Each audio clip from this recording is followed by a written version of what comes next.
सिंह आणि उंदीर. एका घनदाट जंगलात एक बलाढ्य सिंह राहत होता. तो जंगलाचा राजा होता आणि त्याच्या गर्जनेने संपूर्ण जंगल तणावून जायचं. सर्व प्राणी त्याला घाबरत असत. एका दुपारी सिंह आपल्या गुहेत झोप काढत होता. झाडांवर पक्षीही शांत बसले होते आणि संपूर्ण जंगलात शांतता पसरली होती.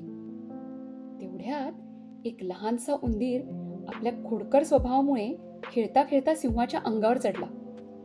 त्याच्या लहान लहान पायांनी सिंहाच्या शरीरावर पळत असताना सिंह जागा झाला. त्याने मोठ्या पंजाने पटकन उंदराला पकडलं.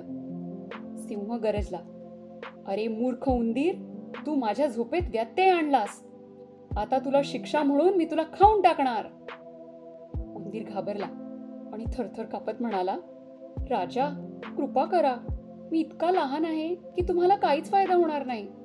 पण जर तुम्ही मला जिवंत ठेवलं तर मीही कधीतरी तुमच्या उपयोगी पडू शकतो." सिंह मोठ्याने हसला. "एक एवढासा उंदीर माझ्या मदतीला येईल? हा हा." पण उंदराच्या गयावया पाहून सिंहाला दया आली. त्याने उंदराला माफ केलं आणि सोडून दिलं. "जा आणि भविष्यात पुन्हा माझ्या झोपेत अडथळा आणू नकोस." काही दिवसांनी सिंह जंगलात फिरत असताना एका शिकाऱ्याने लावलेल्या मोठ्या जाळात तो अडकला. त्याने जोर जोराने तडफडून सुटायचा प्रयत्न केला, पण जाळं एवढं मजबूत होतं की त्यातून बाहेर पडणं अशक्य होतं. सिंहाने जोरात गर्जना केली, "माझी मदत करा."